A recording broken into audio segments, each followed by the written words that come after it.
Bonjour à toutes et à tous et bienvenue dans ce tutoriel consacré aujourd'hui à du CSS et au scroll snap type.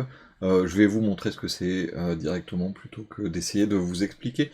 Donc c'est un mode de scroll qui va vous permettre donc de gérer assez facilement le scroll que vous allez avoir en vertical pour toujours retomber sur une nouvelle partie de votre code ou en horizontal de la même façon. C'est du scroll tout bêtement, hein, puisque vous avez une barre de défilement, et même si vous la déplacez à la main, vous allez toujours retomber sur votre conteneur complet, donc en horizontal ou en vertical, exactement toujours de la même façon. Donc ça c'est ce qu'on va faire, et on va voir ensemble donc dans un petit projet comment ça va se passer. Donc pour ce faire, je vais commencer par créer en fait deux sections. Donc je vais créer, on va faire un petit peu attention à la sémantique, je vais créer une balise main, et puis dedans je vais créer deux sections. Alors si j'utilise des mètres section x2, et donc on va commencer par la première section qui sera la section à défilement horizontal. Donc cette première section, je vais créer dedans des divs avec la classe call, par exemple. On pourrait faire des balises articles ou autres, tout dépendra de votre sémantique, et disons que je vais en créer 10. Donc je vais les numéroter. Voilà. Et donc, mon HTML étant terminé, j'aimerais que ces différentes divs se mettent côte à côte et prennent chacune la totalité de la taille de la section parente. Donc elle pourra faire 100% de la largeur, 50%, peu importe. Donc je vais les mettre sur la totalité. Donc pour ce faire, la première chose que je vais faire, c'est que je vais aller chercher la première section, donc la section qui est premier enfant, et cette section, je vais déjà la mettre en flexbox. Donc là, je vais avoir mes nombres qui vont se mettre côte à côte, et je vais lui donner donc une largeur, donc par exemple 100%, je vais lui donner une hauteur, je sais pas, 130 pixels par exemple, et on va lui mettre un border, un pixel solide, et grec, par exemple. Donc là, vous voyez le conteneur, donc qui est notre section. Cette section, on va faire dépasser son contenu. Donc, dans un premier temps, ce que je vais faire, c'est que je vais me mettre sur les classes call, et elles-mêmes, je vais leur dire que je veux leur donner la même largeur que leur contenu. Donc, je vais faire que leur conteneur, pardon. Donc, je vais faire un width 100%. Le problème, c'est que vous allez remarquer que ça va automatiquement les limiter en largeur à la totalité de leurs parents. Donc ce que je vais faire, c'est que je vais faire un flex none, et donc là, je n'ai plus que la 1, mais je peux le voir ici, j'ai la 2 qui est à côté, puis je vais avoir la 3, et ainsi de suite. Donc elle dépasse. C'est là qu'intervient donc pour le parent, donc la section first child, le overflow. Donc je peux mettre overflow auto ou overflow x scroll, hein, peu importe. Et donc là, j'ai bien les différents éléments qui vont scroller les uns après les autres. Donc ce que je vais faire également, c'est que je vais donner à mes pardon, à mes colonnes une couleur différente. Donc je vais faire un point call nth child. Alors je sais pas si vous connaissez, hein, mais je vais mettre par exemple 3n. 3n, ça voudra dire 1 sur 3. Et donc là, je vais mettre un background color. Là, je vais mettre un pink. Donc là, je vais avoir 1 sur 3 qui sera en rose. Donc la 3, puis la 6, et ainsi de suite. Je vais faire nth child. Ça, c'est histoire d'avoir un truc un peu visuel. 3n plus 1. Et donc sur celle-là, background color, je vais mettre un light blue. Et là donc j'en ai une blanche, une bleue, une rose et ainsi de suite. Donc comme ça, je vois apparaître les différents éléments. Il y a un truc qui vient de tomber, c'est pas grave. Donc les différents éléments qui sont colorés. Donc une fois que j'ai tout ça, eh bien c'est là où va intervenir mon scroll. Alors si je veux faire un truc un petit peu encore plus sympa, hein, je vais sur mes colonnes, je vais mettre un display flex, un justify content center pour mettre le chiffre au milieu, un align items center pour qu'il soit pile au centre, et je peux faire un font size, je sais pas, 5 rem, voilà par exemple, et donc je vais avoir mes différentes sections.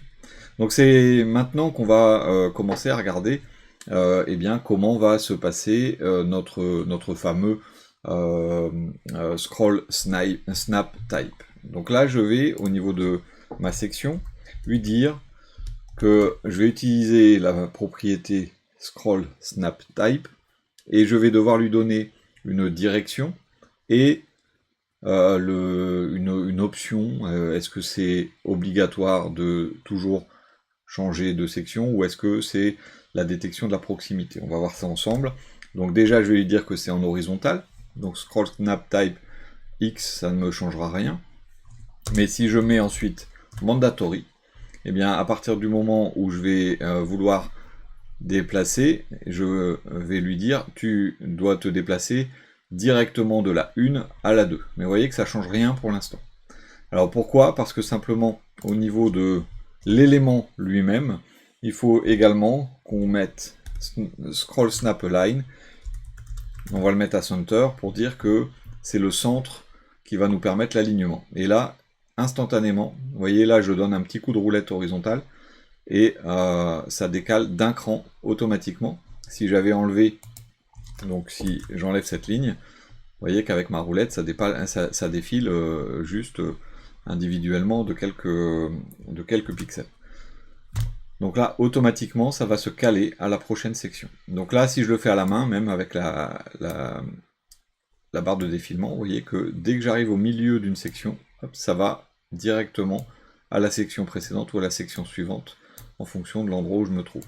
Et d'ailleurs, si je ne vais pas jusqu'au milieu, ça revient se caler exactement sur la section dans laquelle je suis.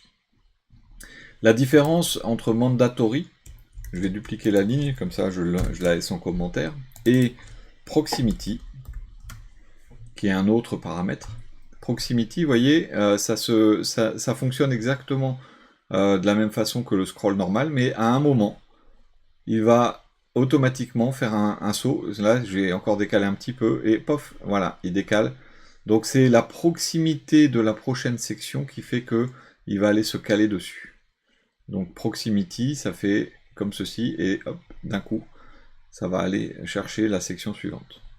Donc proximity ou mandatory, c'est vraiment si vous voulez un saut direct d'une section à l'autre. Donc là, la 9, la 8, puis la 7, et ainsi de suite. Maintenant, si on veut faire ça de la même façon, mais en vertical, avec défilement vertical. Donc là, ce que je vais faire, c'est que je vais copier toutes mes divs qui sont là. Voilà, et hop. Donc là, j'ai j'ai mis call pour faire une classe qui va permettre de les mettre côte à côte. Là, je vais mettre row pour les mettre les unes au-dessus des autres, ce qui est le fonctionnement, on va dire, normal au niveau du CSS. Enfin, de la flexbox et du positionnement. Donc là, ce que je vais faire ma section last child, la dernière section. Alors, bien sûr, ça, il faudra que vous mettiez les bons directement les bons sélecteurs. Hein. Tiens, je vais lui mettre une margin de 10 pixels. Je vais lui mettre son border.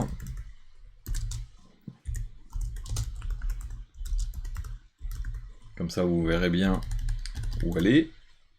Voilà, donc elle est séparée. Donc je vais mettre gray d'ailleurs. J'avais mis gray tout à l'heure. Voilà. Ensuite, qu'est-ce que je vais faire avec cette section? Eh bien, je vais lui donner sa largeur et sa hauteur. Donc, je vais lui dire qu'elle a une width de 100%. Alors, c'est facultatif parce que c'est la valeur par défaut. Je vais lui donner une hauteur de 400 pixels. Donc, vous voyez qu'elle a sa hauteur. Et je vais également donc faire sur les rows. Donc là, c'est... Je défile un petit peu, voilà. Donc là, qu'est-ce qu'on va faire?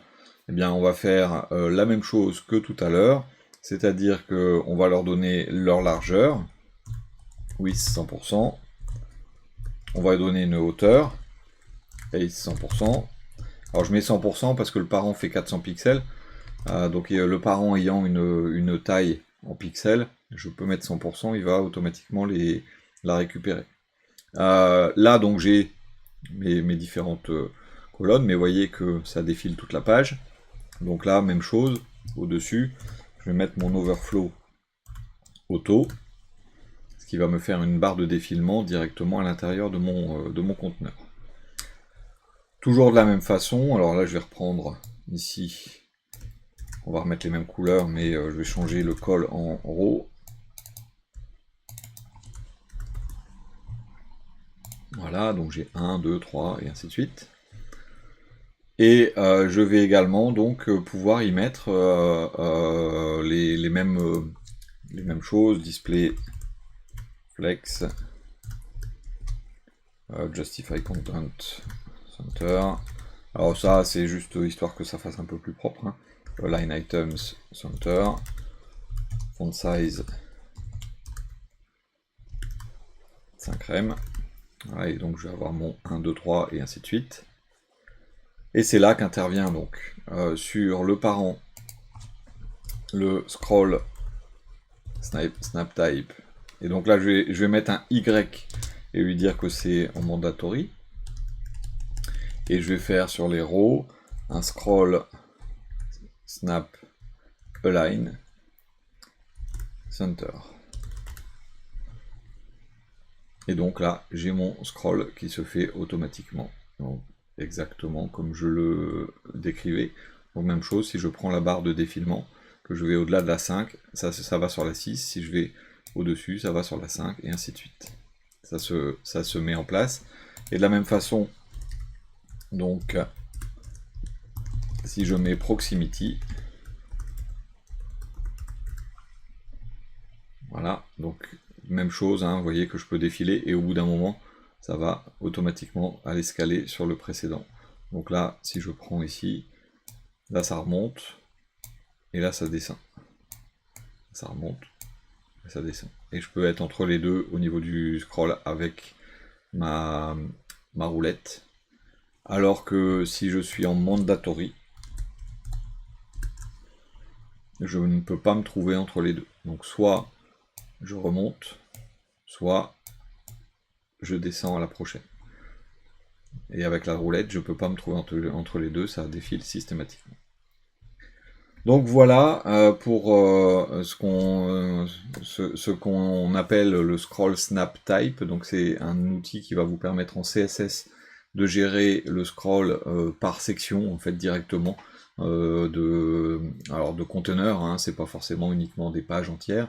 Vous avez un conteneur et vous scrollez directement pour bien caler les différentes sections qu'il y a dedans. Je vous remercie beaucoup pour votre attention. N'hésitez pas, si vous avez des questions, à nous rejoindre sur le serveur Guilded. Je vous remercie également pour votre fidélité. N'hésitez pas, si vous le souhaitez, à mettre un petit pouce, ça fait toujours plaisir. Je vous remercie beaucoup pour avoir suivi cette vidéo et je vous souhaite une bonne continuation. Je vous dis à bientôt.